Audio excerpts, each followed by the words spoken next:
Selamat kembali ke channel Madam Won. Hari ini cikgu akan membincangkan macam mana mentafsir graf laju lawan masa.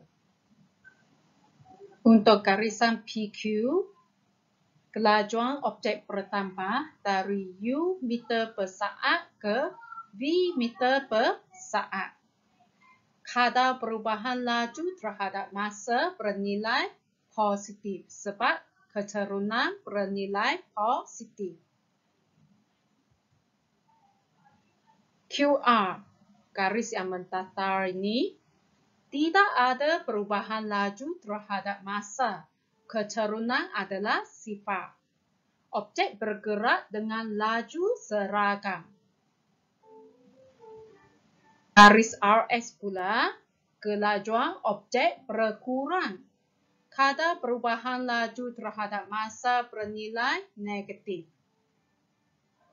Tidak ada perubahan arah, iaitu gerakan objek kekal pada arah yang sama.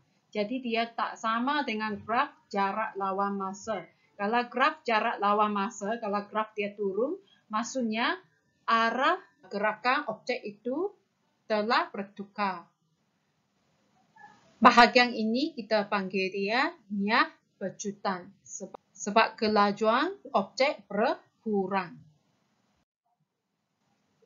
Mari kita tengok soalan 1. Graf laju lawan masa dalam rajah 1 menunjukkan pergerakan satu zarah dalam suatu tempoh masa. A. Huraikan gerakan zarah semasa laju seragam. A. Huraikan gerakan zarah semasa laju seragam. Jadi macam mana kita huraikan? Untuk menghuraikan, kita kena ada laju dan tempoh masa. Okay. Zarah bergerak dengan laju seragam 14 meter per saat untuk tempoh 7 saat. Jadi tempoh 7 saat ialah sini, iaitu 9.27. Dan laju seragam adalah bahagian ini. B. Hitung kadar perubahan laju terhadap masa dalam meter per saat kuasa 2 bagi 2 saat pertama. Jadi, kadar perubahan laju adalah sama dengan perubahan laju bahagi dengan perubahan masa. Jadi, graf untuk 2 saat pertama adalah di sebahagian ini.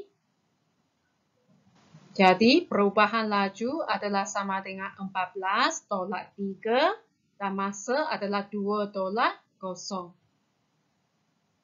Jadi, kadar perubahan laju terhadap masa adalah sama dengan 5.50 meter per saat kuasa 2. C. Hitung jumlah jarak dalam meter yang dilalui oleh zarah tersebut dalam tempoh 9 saat. Jadi, untuk mencari jarak yang dilalui oleh zarah tersebut dalam masa 9 saat, kita kena cari luas di bawah graf. Daripada graf, kita dapati dia ada dua bahagian, iaitu bahagian A dan bahagian B. Bahagian A adalah trapezium dan bahagian B adalah segi empat tepat. Jadi jumlah luas sama dengan luas A tambah dengan luas B. Luas A adalah 1/2 darab dengan hasil tambah 2 garis lari. Sini A, ini B. Ini ialah T. Jadi, luas A adalah sama dengan 1/2 darab dengan 3 tambah 14 darab dengan 2.0 tambah luas B 9.2 darab dengan 14. Jadi jumlah luas sama dengan 1/2 darab 17 darab 2 tambah 7 darab 14. Sama dengan 17 tambah 98. Jumlah luas sama dengan 115 meter. Soalan 2. Rajah 2 menunjukkan graf laju lawan masa bagi suatu zarah dalam tempoh 20 saat. Huraikan gerakan Zara untuk tempoh 5 saat pertama. Sebelum kita huraikan gerakan, kita kena cari kadar perubahan laju. Jadi kadar perubahan laju adalah sama dengan perubahan laju bahagi dengan perubahan masa. Jadi tempoh 5 saat pertama adalah bahagian ini. Dan graf dia ini. Jadi perubahan laju adalah 8 tolak 0. Bahagi dengan perubahan masa 5 tolak 0. Sama dengan 1,60 meter per saat kuasa 2. Jadi untuk menghuraikan, zarah tersebut mengalami pecutan dengan kadar 1,6 meter per saat kuasa 2 dalam tempoh 5 saat. Sekarang kita tengok soalan B. Hitung kadar perubahan laju terhadap masa dalam meter per saat kuasa 2 bagi 5 saat terakhir. Graf bagi 5 saat terakhir adalah bahagian ini, iaitu 20 tolak 15 sama dengan 5. Jadi kadar perubahan laju sama dengan perubahan laju bahagi dengan perubahan masa. Jadi perubahan laju adalah 0 tolak 8. Bahagi dengan 20 tolak 15. Kita boleh juga guna rumus laju akhir tolak laju awal, iaitu laju akhir adalah 0 tolak laju awal dia 8. Bahagi dengan masa dia 20 tolak 15.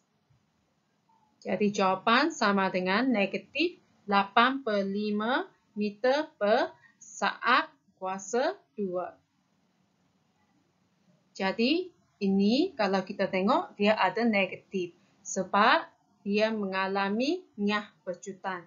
Jadi dulu cikgu pernah kata kalau kita dapat jawapan laju adalah negatif, kita kena automatik tukar ke positif. Tetapi untuk kadar perubahan laju, kita akan kekalkan negatif dia. C. Hitung jarak dalam meter yang dilalui semasa nyah pecutan dan huraikan gerakan kereta pada tempoh tersebut. Jadi nyah pecutan ialah ini. So, kalau jumlah jarak, ini dalam bentuk segitiga. So, jumlah jarak sama dengan 1/2, darab dengan 20 tolak 15, darab dengan tinggi dia 8. Jumlah jarak sama dengan 1/2, darab 5, darab 8, sama dengan 20 meter. Jadi, sekarang kita huraikan gerakan kereta pada tempoh nyah pecutan. Zarah itu bergerak 20 meter dalam tempoh 5 saat dengan nyah pecutan 8/5 meter per saat kuasa 2. Jadi sekarang apabila saya sudah sebut nyah pecutan, tak perlulah saya letak negatif di bahagian depan pecahan tersebut.